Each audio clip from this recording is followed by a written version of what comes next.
नमस्कार दोस्तों, स्वागत है आपका अपने YouTube चैनल अमरजीत साइंस के में। तो दोस्तों, पिछले वीडियो में हम बेसिक चीज़ों को कवर किया है। अगर आप उन चीज़ों को नहीं देखें तो प्लीज़ एक बार जाकर उन्हें अवश्य देखें, ताकि आपको सारा बेसिक कंप्लीट हो जाए और आपको आगे समझने में कोई परेशानी नहीं हो। तो यहाँ पे हम 10th क्लास का जो केमिस्ट्री है उसका हम सिलेबस को डिस्कस करेंगे कि कौन कौन से चैप्टर को पढ़ना है। उसके बाद हम सिलेबस पर आ जाएंगे बिना देर किए, ठीक है। तो देखते हैं कि कौन कौन सा मतलब चैप्टर इसमें पढ़ना है। तो क्या हमारा विषय सूची, ठीक है, विषय सूची सिलेबस, ठीक है। तो सबसे पहला हमारा चैप्टर पढ़ना है रासायनिक अभिक्रियाएं एवं समीकरण। आप इसको लिख भी सकते हो, लिखे हुए हो तो आप सिर्फ देखें, ठीक है। रासायनिक अभिक्रियाएं,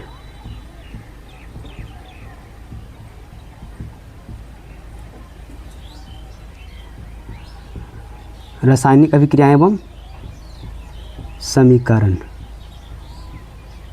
ठीक है। दूसरा चैप्टर है हमारा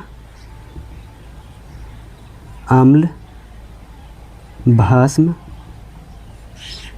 एवं लवण, ठीक है। तीसरा हमारा चैप्टर है धातु और अधातु,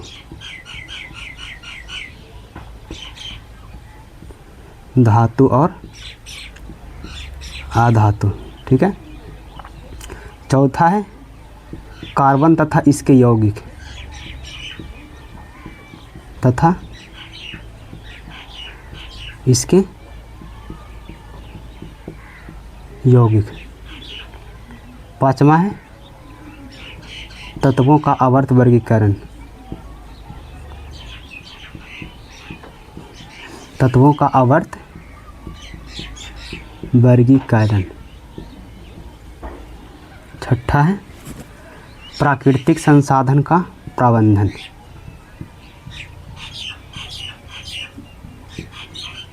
प्राकृतिक संसाधन का प्रबंधन। तो हमारे 10th क्लास के केमिस्ट्री में यही 5 चैप्टर पढ़ना है, जिसमें सबसे पहला चैप्टर है रासायनिक अभिक्रियाएं एवं समीकरण। इसमें हम देखेंगे कि रासायनिक अभिक्रिया क्या होती है, रासायनिक समीकरण क्या होती है। फिर अगला टॉपिक है अम्ल, भस्म एवं लवण। अम्ल क्या होता है, भस्म क्या होता है, लवण क्या होता है, इन चीज़ों को हम दूसरे चैप्टर में देखने वाले हैं। फिर आता है धातु और अधातु। ये धातु क्या होता है, धातु क्या होता है, ये सब आप कुछ कुछ जानते होंगे, कुछ कुछ आप नहीं जानते होंगे, ठीक है। इसको भी हम देखेंगे तीसरा चैप्टर में। फिर आता है कार्बन तथा इसके यौगिक। ये सबसे महत्वपूर्ण चैप्टर, ठीक है, कि कार्बन क्या होता है, यौगिक मतलब इसके यौगिक क्या होता है, ठीक है। फिर आता है तत्वों का वर्गीकरण। जो तत्व है 118 तत्व, उसको आप किस प्रकार से बांट सकते हैं, किस प्रकार से वर्गीकृत किया गया है, ठीक है। फिर आता है प्राकृतिक संसाधन का प्रबंधन। क्या आता है, प्राकृतिक संसाधन का प्रबंधन, ठीक है। तो उम्मीद है कि आप इन चीज़ों को नोट किए होंगे या तो आप पहले से लिखे होंगे। तो चलिए हम बिना देर किए शुरू करते हैं। तो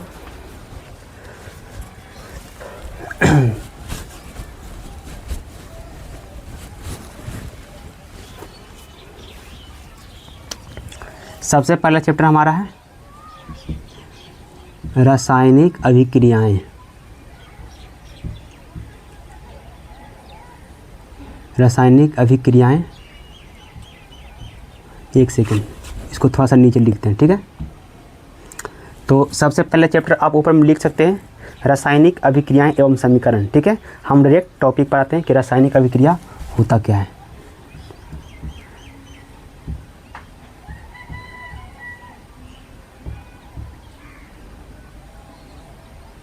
रासायनिक अभिक्रिया, ठीक है। तो रासायनिक मतलब क्या होता है और अभिक्रिया का मतलब क्या होता है। देखो, रसायन का मतलब होता है, इसको इंग्लिश में बोलते हैं केमिकल, और अभिक्रिया का मतलब मिलाना। मतलब जब केमिकल को मिला करके किसी पदार्थ का निर्माण किया जाता है तो उसको क्या बोलेंगे, रासायनिक अभिक्रिया बोलेंगे। जैसे देखिए, ऐसा नहीं है कि जो दवा होता है वो एकाएक बन जाता है। सबसे पहले उसमें केमिकल को मिलाकर चेक किया जाता है, टेस्ट किया जाता है कि उसमें हो क्या रहा है, या तो उसमें से गैस निकल रहा है, या तापमान में वृद्धि हो रहा है, तापमान में कमी होता है। इस प्रकार की क्रियाएँ होती रहती है, ठीक है। तो 2 या 2 से अधिक केमिकल को जब मिलाया जाता है तो उसमें कुछ ना कुछ परिवर्तन देखने को मिलता है। इसी को बोलते हैं रासायनिक परिवर्तन, ठीक है। जैसे कि देखना, रासायनिक परिवर्तन, इसका परिभाषा कैसे लिखेंगे कि वैसी अभिक्रिया जिसमें 2 या 2 से अधिक पदार्थ मिलकर एक नए पदार्थ का निर्माण करता है, अथवा कोई पदार्थ अकेले विघटित होकर 2 या 2 से अधिक पदार्थों का निर्माण करता है, ठीक है। तो आप सबसे पहले यहाँ पे लिख सकते हैं, यहाँ पे क्या लिखेंगे, कि वैसी अभिक्रिया जिसमें दो या दो से अधिक पदार्थ मिलकर एक नए पदार्थ का निर्माण करता है अथवा कोई पदार्थ अकेले विघटित होकर दो या दो से अधिक पदार्थ का निर्माण करता है, उसे रासायनिक अभिक्रिया कहते हैं। कहने का मतलब जब दो पदार्थ मिलकर एक पदार्थ बन रहा है या फिर अकेले पदार्थ टूटकर दो या दो से अधिक पदार्थ बन रहा है, उसको क्या बोलेंगे? रासायनिक अभिक्रिया बोलेंगे। जैसे यहाँ पे देखना, कोई पदार्थ ए है, ठीक है, क्या है? कोई पदार्थ ए और दूसरा पदार्थ है बी। जब ये दोनों आपस में अभिक्रिया करता है तो क्या बनाता है? A B. क्या बनाता है? ए बी बनाता है, ठीक है। कोई पदार्थ ए है, दूसरा पदार्थ बी है। जब कोई पदार्थ ए है और दूसरा पदार्थ बी है तो अभिक्रिया करता है तो ए बी बनाता है। सेम उसी प्रकार से अगर कोई पदार्थ ए है, ठीक है, बी है और सी है, अभिक्रिया करके क्या बनाएगा? ए बी सी, ठीक है। या तो इसका उल्टा भी हो सकता है कि ए बी जो पदार्थ है वो टूटकर ए अलग हो सकता है और बी अलग हो सकता है, या फिर ए बी सी जो पदार्थ है वो भी टूटकर ए अलग हो सकता है, बी अलग हो सकता है, सी अलग हो सकता है। तो यहाँ पे हमने क्या देखा कि या तो पदार्थ जुड़ रहा है या तो पदार्थ टूट रहा है। कहने का मतलब या तो छोटा छोटा पदार्थ मिलकर एक बड़े पदार्थ का निर्माण कर रहा है अथवा कोई बड़ा पदार्थ टूटकर दो या दो से अधिक छोटे छोटे पदार्थों का निर्माण कर रहा है, ठीक है। ये तो ऐसा हम उदाहरण देखे हैं, ठीक है। आप देखते हैं क्या होता है। जैसे कोई पदार्थ है, मतलब हाइड्रोजन है, ठीक है, कोई गैस हाइड्रोजन और कोई गैस है ऑक्सीजन, ठीक है। मतलब हाइड्रोजन और ऑक्सीजन ये जब दोनों जुड़ता है, संयोग करता है तो क्या बनाता है? जल का निर्माण होता है, ठीक है। जल H2O। देखिए दो अलग अलग पदार्थ था ना, एक पदार्थ का निर्माण हुआ, ठीक है। किसका? जल का निर्माण हुआ था। हाइड्रोजन और ऑक्सीजन के मिलने से क्या बना? जल बना। तो एक पदार्थ का निर्माण हुआ, कोई दिक्कत की बात नहीं है, ठीक है। अब यहाँ पे इसको संतुलित भी करना होता है, ठीक ना। संतुलित करने के लिए हम बेसिक में बताए थे, इसीलिए आपको बोल रहे हैं कि आप बेसिक चीज़ों को ज़रूर जानें, ठीक है। ये तो जल का निर्माण हुआ, आगे भी हो सकता है। जैसे देखिए यहाँ पे जिंक है और ये क्लोरीन है, ठीक है। जिंक है और क्लोरीन है, ठीक है। अच्छा, अब आपको ये समझ में नहीं आ रहा कि ये फार्मूला बन कैसे रहा है, तो ये फार्मूला बनाने के लिए भी हम बताए थे पिछला में जाकर वीडियो में, आप देख सकते हैं बेसिक में। पहले हम सब बेसिक चीज़ों को कवर करा चुके हैं, उसके बाद में यहाँ पे आए हैं। इसलिए आपसे बार बार अनुरोध कर रहे हैं कि जाकर आप बेसिक पहले चीज़ों को पढ़ें। अगर आप पढ़ लिए तो बहुत अच्छी बात है, नहीं पढ़ें तो ज़रूर जाकर देखें, ठीक है। तो यहाँ पर क्या है? Zn + Cl2 क्या बनेगा? ZnCl। अब यहाँ पे देखो जिंक यहाँ पे अकेले है, यहाँ पे अकेले है, क्लोरीन 2 है, तो इसको भी संतुलित कर देना है, ठीक है। देखो अलग अलग पदार्थ है ना, अलग अलग पदार्थ मिलकर एक पदार्थ का निर्माण कर रहा है, ठीक है। और देखते हैं यहाँ पे कैल्शियम कार्बोनेट CaCO3 क्या बोले? विघटित होगा तो क्या बनेगा? कैल्शियम ऑक्साइड और प्लस कार्बन डाइऑक्साइड, ठीक है। क्या बोले कि जब दो या दो से अधिक पदार्थ मिलकर एक नए पदार्थ का निर्माण करता है अथवा कोई पदार्थ विघटित होकर दो या दो से अधिक पदार्थ का निर्माण करता है, उसे रासायनिक अभिक्रिया कहते हैं। यहाँ पे देखिए अकेले अकेले पदार्थ मिलकर एक पदार्थ का निर्माण कर रहा था, मतलब दो पदार्थ मिलकर एक पदार्थ का निर्माण कर रहा था, दो पदार्थ मिलकर एक पदार्थ का निर्माण कर रहा था। यहाँ पे एक पदार्थ विघटित होकर दो पदार्थ का निर्माण कर दिया, ठीक है। तो इसको बोलेंगे रासायनिक अभिक्रिया। अब यहाँ पे आता है, देखिए जो रासायनिक अभिक्रिया में भाग लेने वाला पदार्थ है, कहने का मतलब जो यहाँ पे तीर दिया हुआ है, तीर के बाएं तरफ वाला, इस सब को बोलेंगे अभिकारक, ठीक है। याद रखना है, जो तीर के बाएं तरफ वाला लेफ्ट साइड वाला वो सब का सब क्या है? अभिकारक। तो यहाँ पे आप पॉइंट बनाकर लिख सकते हो कि क्या लिखोगे? रासायनिक अभिक्रिया में भाग लेने वाले, रासायनिक अभिक्रिया में भाग लेने वाले पदार्थों को क्या बोलेंगे? अभिकारक कहते हैं, ठीक है। रासायनिक अभिक्रिया में भाग लेने वाले पदार्थों को अभिकारक कहते हैं, ठीक है। अभिकारक मतलब बाएं तरफ वाला। देखो बोले कि बताओ कोई समीकरण दे देगा, जैसे बोले कि जिंक क्लोराइड है, ठीक है, मतलब जिंक और क्लोरीन अभिक्रिया करके जिंक क्लोराइड बना लेता है, तो इसमें से अभिकारक कौन सा हुआ? तो ऑप्शन दे सकता है जिंक या तो क्लोरीन या तो दोनों दे सकता है, ठीक है। तो जिंक भी होगा और क्लोरीन भी होगा, प्रतिफल ZnCl, ठीक है। आगे क्या लिखेंगे? रासायनिक अभिक्रिया के फलस्वरूप, रासायनिक अभिक्रिया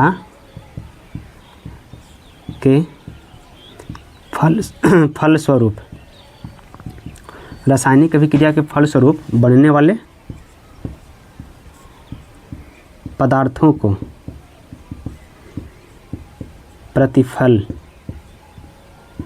प्रतिफल या उत्पाद कहते हैं, ठीक है। उत्पाद कहते हैं। ठीक है। तो रासायनिक अभिक्रिया में भाग लेने वाले पदार्थों को क्या बोलते हैं, अभिकारक, और रासायनिक अभिक्रिया के बाद बनने वाले को प्रतिफल या उत्पाद कहते हैं। ठीक है, उम्मीद है कि इतना आप सबको समझ में आ रहा होगा। तो देखिए यहाँ पे क्या क्या देखा हमने, रासायनिक अभिक्रिया के बारे में देखा, अभिकारक के बारे में देखा, प्रतिफल के बारे में देखा।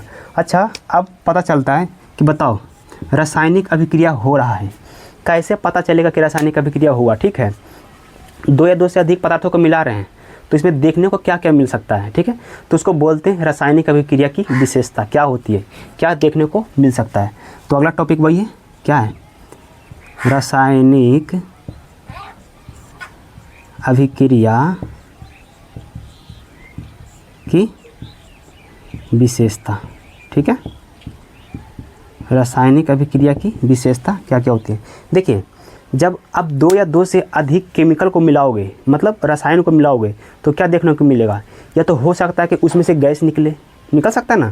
जैसे देखिए यहाँ पे जिंक है। ठीक है, अगर जिंक के ऊपर में कोई हाइड्रोक्लोरिक अम्ल डाला जाता है, ठीक है, क्या हाइड्रोक्लोरिक अम्ल, तो इसमें से क्या बनाएगा, पहले ZnCl बनाएगा, फिर उसके बाद में हाइड्रोजन गैस। ये क्या है, गैस उत्पन्न हो रहा है ना, हाइड्रोजन गैस निकल रहा है। कहने का मतलब ऐसा भी देखने को मिल सकता है रासायनिक अभिक्रिया के दौरान कि उसमें से गैस निकले। ठीक है, तो पहला पॉइंट क्या हुआ कि रासायनिक अभिक्रिया के दौरान गैस उत्पन्न हो सकता है, देखने को मिल सकता है। ये तो पहली बात हुआ। या तो ऐसा भी तो हो सकता है कि उसका रंग ही बदल जाए। जब दो या दो से अधिक पदार्थों को मिलाते हैं तो क्या हो सकता है, या तो उसका रंग बदल जाए। जैसे देखिए ना, पोटेशियम परमैंगनेट है। ठीक है, पोटेशियम परमैंगनेट, उसका रंग कैसा होता है, उसका रंग होता है पीला। ठीक है, पीला नहीं, बैंगनी होता है, उसका रंग बैंगनी होता है। पोटेशियम परमैंगनेट है, उसका रंग होता है बैंगनी। जब उसके ऊपर में नींबू को निचोड़ा जाता है, ठीक है, नींबू के रस को जब निचोड़ा जाता है तो क्या होता है, उसका बैंगनी रंग धीरे धीरे गायब होने लगता है। तो क्या हो गया, रंग में परिवर्तन हो गया, हुआ ना। पहले क्या था कि या तो गैस उत्पन्न हो रहा था, दूसरा या तो रंग में परिवर्तन देखने को मिल सकता है ना। तीसरा क्या हो सकता है कि कोई पदार्थ ऐसा होता है कि मतलब अगर उसमें से दूसरे पदार्थ को मिलाया जाता है तो गर्म हो जाता है, मतलब ऊष्मा उत्पन्न करता है। इसे देखना, कैल्शियम ऑक्साइड का नाम सुना होगा, कैल्शियम ऑक्साइड। ठीक है, कैल्शियम ऑक्साइड पर जब जल डाला जाता है तो क्या बनाएगा, कैल्शियम हाइड्रोक्साइड बनाता है। ठीक है, और साथ ही ऊष्मा उत्पन्न करता है। समझ में आ रहा है ना। देखिए ऊष्मा निकल रहा है कि नहीं निकल रहा है, कैसे पता चलेगा कि ऊष्मा निकल रहा है, तो सिंपल सी बात है, जब उस चीज़ को छुएंगे तो गर्म महसूस होगा, तो क्या पता चलेगा, ऊष्मा का निर्माण हो रहा है या तो ऊष्मा उत्पन्न हो रहा है। ठीक है, तो इतना आपको समझ में आया होगा। अच्छा, आगे ऐसा भी हो सकता है कि दो अलग अलग बिलियन है। ठीक है, मतलब अलग अलग बिलियन, कहने का मतलब दो अलग अलग बिलियन में से दोनों को मिलाते हैं, दोनों अलग अलग बिलियन लेकर दोनों को मिलाते हैं, तो मिलाने से क्या होता है कि जो बिलियन में ठोस जैसा पदार्थ होता है वो अलग हो जाता है। बिलियन में ठोस जैसा पदार्थ अलग कैसे होगा, जैसे देखना दूध है। ठीक है, जब दूध फटता है तो उसमें जो क्रीम होती है, जो पनीर होता है, वो तो बच जाता है, रहता उसी में, लेकिन उसमें जो पानी होता है, जल होता है, वो अलग दिखता है, और पनीर होता है वो अलग दिखता है। जो पनीर होता है वही ठोस जैसा पदार्थ होता है। ठीक है, तो उसी प्रकार से जैसे सिल्वर नाइट्रेट, ठीक है, सिल्वर नाइट्रेट है और सोडियम क्लोराइड, यहाँ पे समझना, सिल्वर नाइट्रेट AgNO3 और क्या, सोडियम क्लोराइड NaCl। देखो ये घुला हुआ सिल्वर क्लोराइड है, ये घुला हुआ सोडियम क्लोराइड है, मतलब नमक का जल लेंगे और सिल्वर नाइट्रेट का जल। अब जब दोनों को अभिक्रिया कराते हैं, मतलब एक प्रखनली में दोनों को डालते हैं। ठीक है, तो डालने से क्या होगा, यहाँ पे देखिए AgCl बनेगा, पहले सिल्वर क्लोराइड का निर्माण होता है। ठीक है, और साथ ही साथ क्या बनेगा, NaNO3 सोडियम नाइट्रेट NaNO3। जो सिल्वर क्लोराइड है ना, इसी को बोल रहे हैं अवक्षेप। अवक्षेप का मतलब ठोस दही जैसा पदार्थ कुछ। ठीक है, सफ़ेद पदार्थ ठोस दही जैसा, समझ में आ रहा होगा कि जब दूध फटता है तो उसमें से वैसा पदार्थ निकलता है, मतलब देखने को मिलता है, उसको बोलेंगे अवक्षेप का निर्माण होना।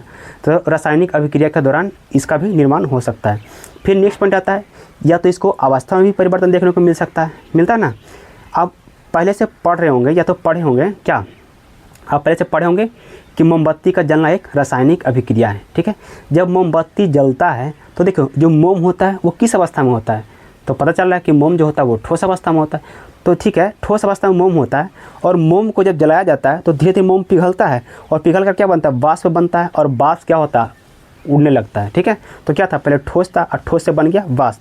ठीक है, तो रासायनिक अभिक्रिया के दौरान ये सब परिवर्तन देखने को मिल सकता है, मतलब आप अवस्था में परिवर्तन देखने को मिल सकता है। ठीक है, रासायनिक अभिक्रिया के दौरान अवस्था में परिवर्तन देखने को मिल सकता है। ठीक है, तो चलिए उस पॉइंट को यहाँ पे लिखते हैं। आपको यह पूछ सकता है कि रासायनिक अभिक्रिया की विशेषता क्या होती है। तो यहाँ पे आप लिखेंगे सबसे पहला पॉइंट क्या, गैस उत्पन्न होना। हुआ था ना, गैस उत्पन्न होना। अगर जब दो या दो से अधिक पदार्थों को मिला रहे हैं उसमें से गैस उत्पन्न हो रहा है तब क्या बोलेंगे, ये रासायनिक अभिक्रिया हुआ। ठीक है, गैस उत्पन्न नहीं होगा तब क्या हो सकता है, रंग में परिवर्तन देखने को मिल सकता है, रंग में परिवर्तन। ठीक है, रंग में परिवर्तन। फिर नेक्स्ट पॉइंट क्या होता है, अवक्षेप का निर्माण,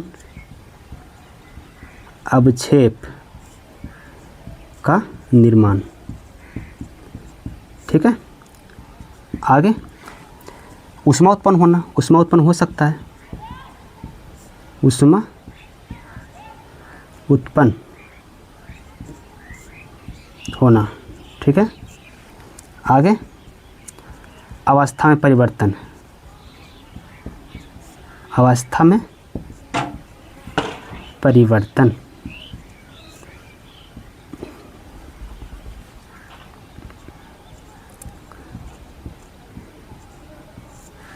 ठीक है, तो उम्मीद है कि रासायनिक अभिक्रिया, अभिकारक, प्रतिफल और रासायनिक अभिक्रिया की विशेषता समझ में आया होगा।